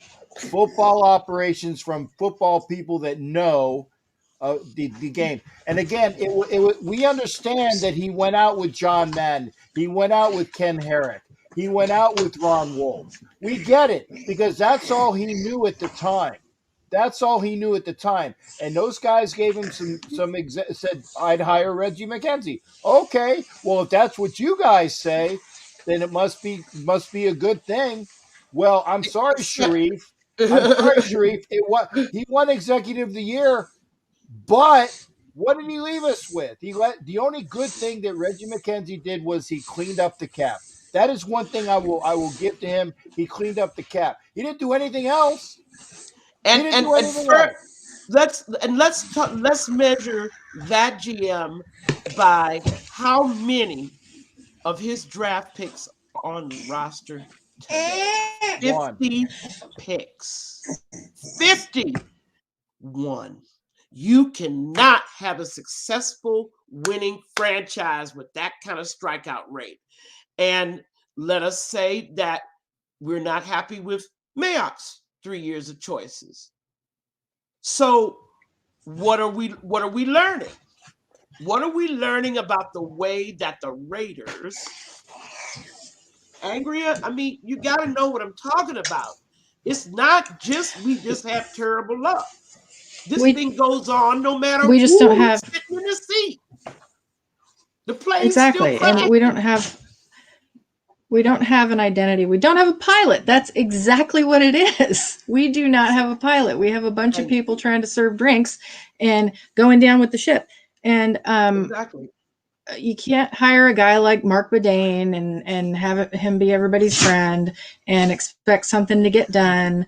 And sorry, I had a hair in my mouth. And have something different. What's the definition of insanity? The Raiders are a pretty good picture right now. And until we bullshit. Start what? That's BS. People are selling their tickets. Oh, no. It's not Mark Davis. Yeah. People are selling their tickets. Who don't know about PSLs? Exactly. People are selling their tickets. Right. And then they sell them to make a profit. Can you blame them? No. Maybe. But no. That's the reality of the 21st century. The team had, being in Oakland, not only did we have to play at a not state-of-the-art stadium, there was a mentality there that didn't look outward, didn't grow with the changing, it didn't change with the times. I love the culture in Oakland. I mean, there are fantastic people there that are just my heart. But the fact is, the reason why Oakland, shrinking population, sports teams bailing out, is because the ability to look into the future, to see that you have to grow and change with the times. Al couldn't do it. He tried, but he couldn't change the way he evaluated talent. And unfortunately, now we're stuck with another situation where now we have to evaluate, how do we run the Raiders? How are the Raiders run as an organization? Who's responsible? Who's accountable? That's been totally lacking. Captain, I don't know what to say beyond that. If they put together, and I really don't know beyond Mark Davis, if they put together a board of trustees or some something along those lines Mhm. that he has to be accountable to, that might be Yeah. helpful. But I don't see that happening because there is a little bit of a power issue that goes on in Mr. Davis's mind, where he actually Mhm. thinks that he's his father and he's not. But No, see everybody has to be accountable to don't someone, and don't that's call him Mr. Davis. Call him Mark. There's only one Mr. Davis okay, out there. Mark. I Sorry, got I you are got correct. They, I they want to say it, apologize. but you see, that's the I core of Mark's apologize. problem. Mark's problem or our problem is It's fame. ego. Yeah, I mean the insecurity, the way in which he was bypassed and mistreated to the point where the first thing, the roid rage came out. The first thing he wanted to do after his father was gonna get rid of all his fathers, everybody who his father liked, get rid of everything, Mm-hmm. clean the board, and start all over again. And that was, to me, not a business decision, very personal, and also bad for this franchise. And it continues. I don't know how I to. gotta make a comment on something. Sharif, you said it's hella hypocritical for a new GM who does not want their own QB. I don't even know what that means. Yeah, that's why I That didn't doesn't even make any sense. push it up. Yeah, That's why I didn't even put it we up. have to make sense. Yeah, yeah. Well, y'all should be very grateful that I really didn't start going into Reggie like I do when I'm with my football gurus, because we got a name Oh. for Reggie McKenzie that ain't nice. Oh yeah. And the man was in love with projects. That's all I have to say. That's Well, all He he was in did. He love wanted to with projects build and jigsaw puzzles. And and did not have the coaching staff to pull it off. okay. And Why well, do you say yeah, we have and he's fake fan? I don't understand why we don't have fake fans, John no, they're Navarro. just disappointed. we We don't don't. have They're fake fans. very upset. We have fans that are knowledgeable from Oakland and Los Angeles Mm-hmm. and around the country that are old school fans. We have new fans from Vegas that don't get it. They're not fake. They just don't have the corporate knowledge. Team just Okay? this year is the first year they even got a chance to go to games, for crying out loud. In Exactly. Oakland, they've been going to games for 60 Yeah. years. Now, I mean, stop comparing apples and oranges. Vegas is going to establish their own tradition. And if the Oaklandites feel threatened by that, I just can't help them. The Yeah. team is in Vegas now. Yeah, and I mean, Mhm. every game for me is an away game. And I go to 12 to 13 a year. Every game to me is an away game. Every game to Joker Raider is an away game unless they're playing Tennessee. Every game for fans that give a crap is an away game. If they're not, in fact, if you're from Oakland and Los I'm Angeles, from it's still DC, an away. Washington, It's right. D.C. It was Peggy, it's all an away away. game. Yeah.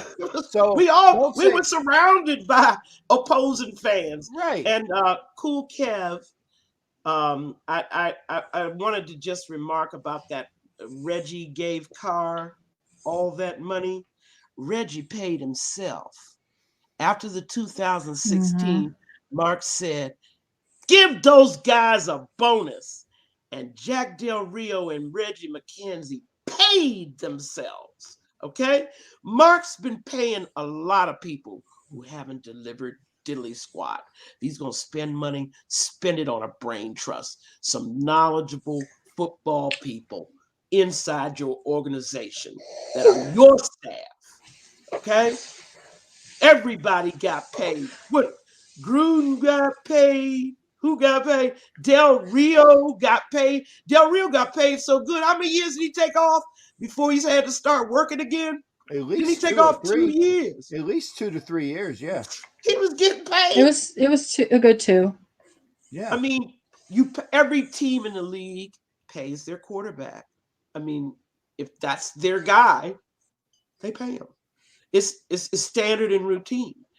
I just think that if Mark's going to spend his money wisely, start spending it internally inside your organization and get some smart football people in here. Start recognizing talent.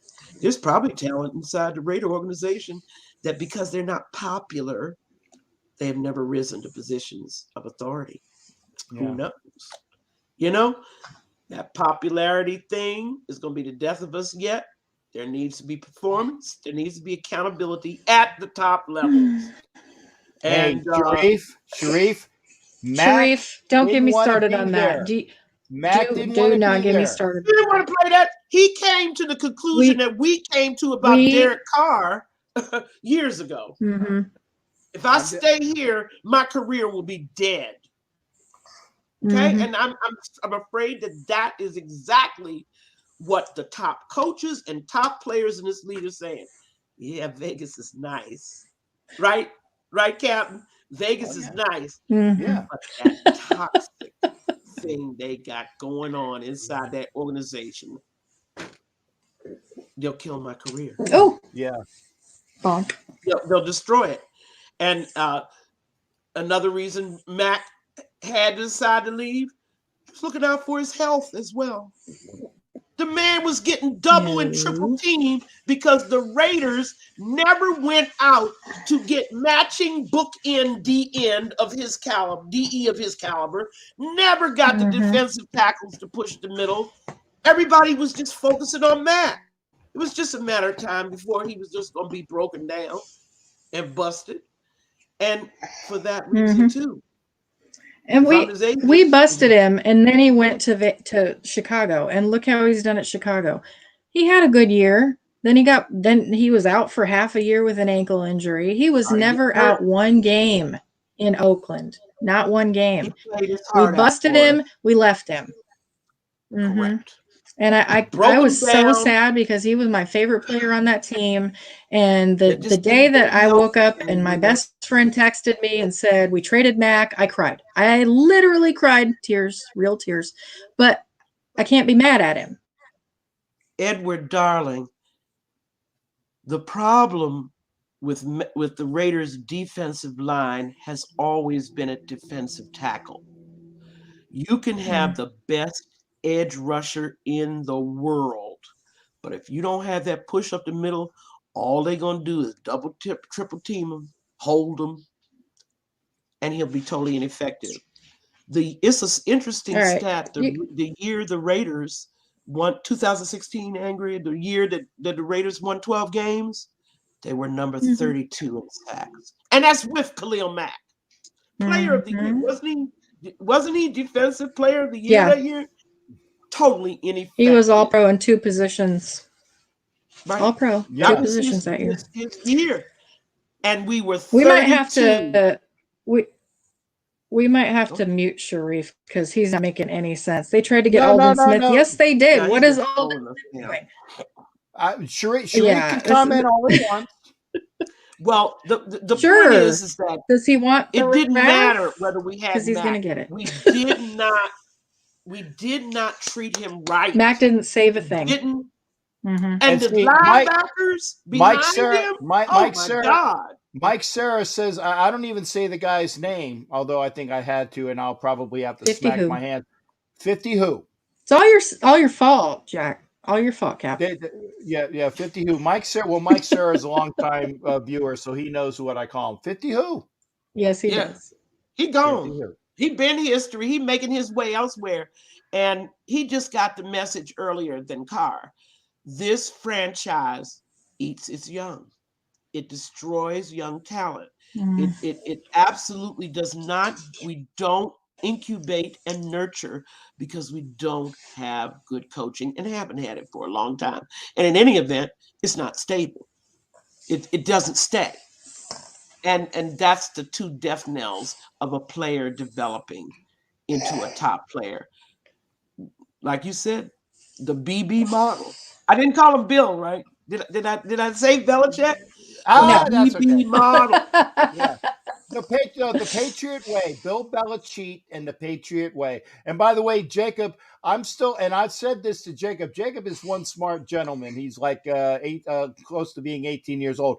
I'm waiting for Jacob to get hired by some organization. And if I'm still alive, then Jacob's going to be incumbent to hire me with him, and I will go to that organization as well.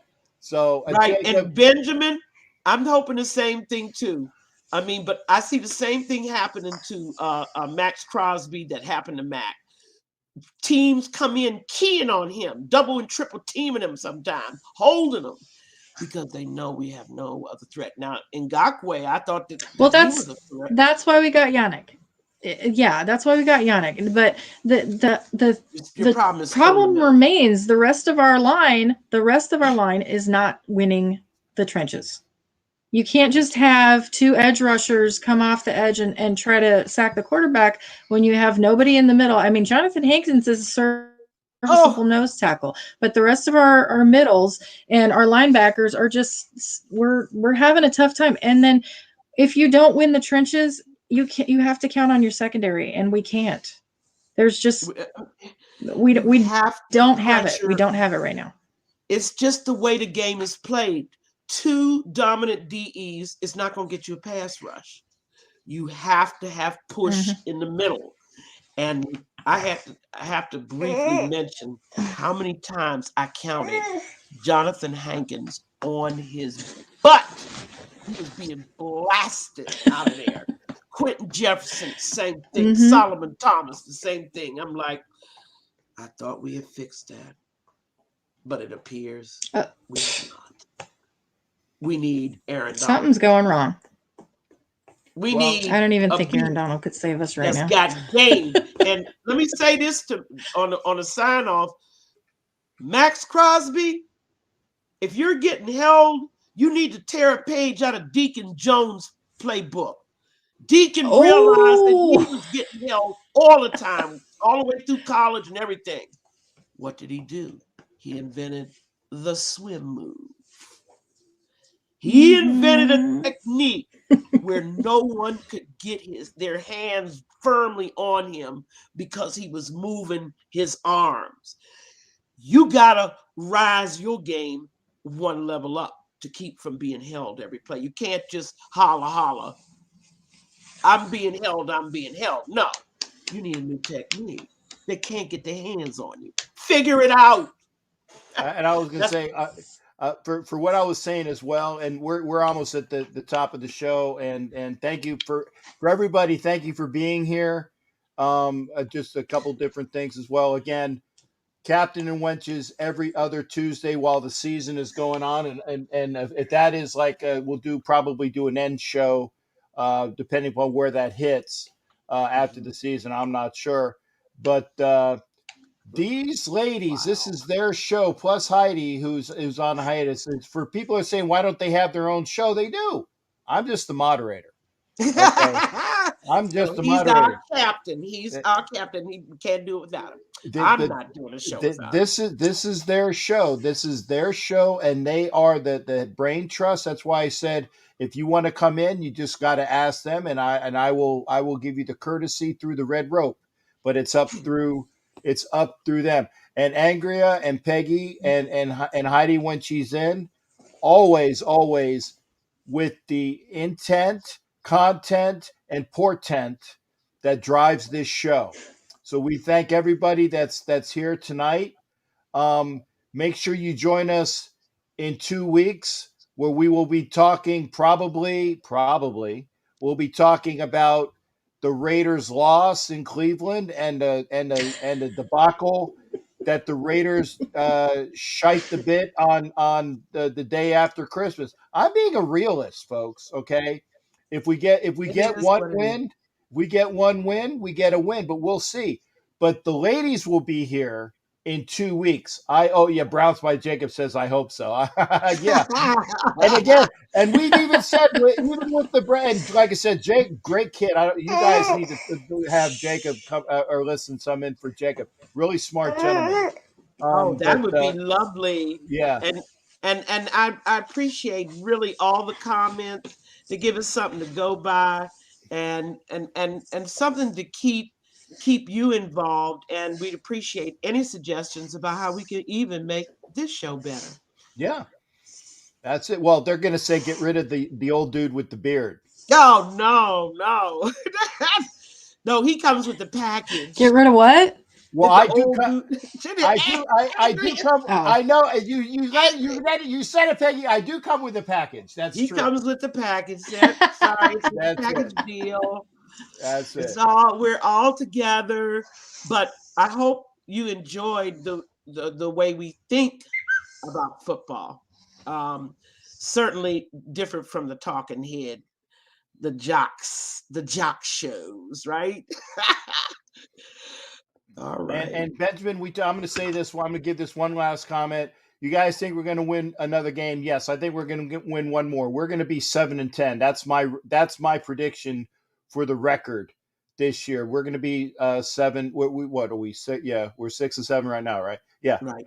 Okay, we'll be 7-10. We'll win one more game. We'll be 7-10. I won't get my bet because I know, and again, I don't normally bet, but I said, 9 games for the Raiders. Yeah, I'll take 100 on that. Well, yeah, that was reasonable when the that's season reasonable started. when the season started before the Gruden fiasco, before Henry Ruggs decides to have a non-thinking moment, before a bunch of this stuff. Seemed like a good bet. But again, here's the thing, folks. As I said, Peggy, what's my you saw my hands were here. We lost Angria, but thank you there, Angria. Yeah, the kid could have just reached up and did something. But again, my hands were here. My hands were here. I did not kick Angria out. I'm just saying. I see. I lost my thought. Hey, Valerie, now you're coming in at the end of the show. Valerie, you're coming in at the end of the show. Well, good to see you. At any rate, I have enjoyed it here. I got to run. I still got those hungry clients, but they now understand I will be with you, with Captain, for 2 hours every other Tuesday. So there you go. So make sure you join us 9:00 Eastern time. 9:00 Eastern time. And happy holidays to everybody. And we will see you in 2 weeks. You got it. Peggy, always a pleasure, honey. You take care of yourself as well. Okay. And to Angria, who is off the show now, and to Heidi, who I guess she was napping. Yeah, that's all right. We'll be ready for her in 2 weeks. We'll be ready. We'll be ready. All right. Everybody else, good night, folks. We'll see you for the next show. Thursday. Good night, everybody. Thursday. You don't know jack about sports. And tomorrow night, on the NFL Nation Live channel, NFL Nation Live. I'll put it up as we go off. NFL Nation Live, myself, Ref Guru, and Violator, 9:00. Be sure to be there. Okay? Yeah, it's 2 weeks. 2 weeks, Valerie. It'll be in 2 weeks. Because next week will be Chronicles of the Black Hole on Tuesday. I do that every other 2 weeks. Chronicles of the Black Hole on Tuesday, then Captain and Wenches every other Tuesday. But join us. Join us every time I have a show. You're always welcome. Thanks again for all of that. Again, tomorrow night, NFL Nation Live. Thursday, you don't know jack about sports. Catch the ladies. This is where you do it. And thank you. See, Browns by Jacob said good night and good luck. Thank you. I appreciate that. I'll put that up there. There you go. And again, Jacob, when you get hired, if I'm still alive, make sure you bring me with me. Okay. President of football operations, who hires the general manager, who hires the coach, the head coach, and all that goes with it. And by the way, I like Carr, but sell him for top dollar. Sell him for top dollar. Good night, everybody. We'll see you there. Again, NFL Nation Live tomorrow, Thursday. You don't know jack about sports. We'll see you then.